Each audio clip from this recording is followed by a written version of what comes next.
Sometimes a simple side is all you need to make dinner feel special.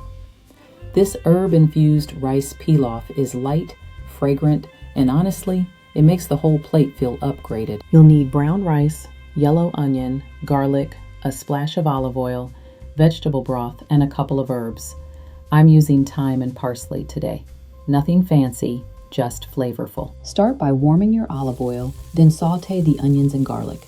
This little step builds the base flavor and gives the pilaf that soft, savory aroma. Now add the rice and give it a quick toast, just a minute or so, enough to coat every grain in that garlic onion goodness. Pour in your vegetable broth and add the herbs. Give it one last stir, then let the pot do the work.